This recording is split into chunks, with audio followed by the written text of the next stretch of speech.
মনোবীক্ষণ polyclinic, চিকিৎসার জগতে এক দশক। এখন এখানে সব বিষয়ে ডাক্তারবাবু একসাথে তলায়। ফোন করুন 7477799515 এই নম্বরে। হরিহরপাড়ার ট্যাংরামারি এলাকায় গৃহবধূর অস্বাভাবিক মৃত্যুতে চাঞ্চল্য ছড়ালো। শ্বশুরবাড়ি থেকে রাতে উদ্ধার হয় দেহ, যদিও বধূকে খুনের অভিযোগ তুলছে পরিবার। এই ঘটনায় বেশ কয়েকজনকে আটক করেছে police. Enjoy the beats with DJ Mishti from Kolkata. Now at Murshidabad's only discotheque Ignition at Golden Retreat. Bohormpur Shilpo Taluke Golden Retreat, luxury 4-star hotel with upcoming club facility. গৃহবধূকে শ্বাসরোধ করে খুনের অভিযোগ উঠল হরিহরপাড়ার ট্যাংরামারি এলাকায়। বৃহস্পতিবার রাতে শ্বশুরবাড়ি থেকে উদ্ধার হয় হাবিবা বিবির ঝুলন্ত দেহ।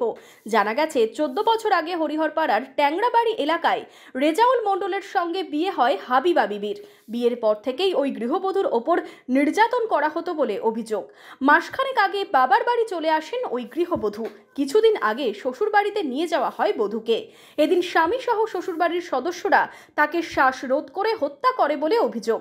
শুধু তাই নয়, হরিহরপাড়া হাসপাতালে ওই বধূকে দেখতে গেলে পরিবারের সদস্যদেরও মারধর করা হয় বলে অভিযোগ মৃতার পরিবারের। আজ থেকে 14 বছর বিয়ে হলো। এই 14 বছরের মধ্যে 4 বার মেয়ে খাদি দিল, আর 4 বার সালিশ বসে তারা পাঠাইলো।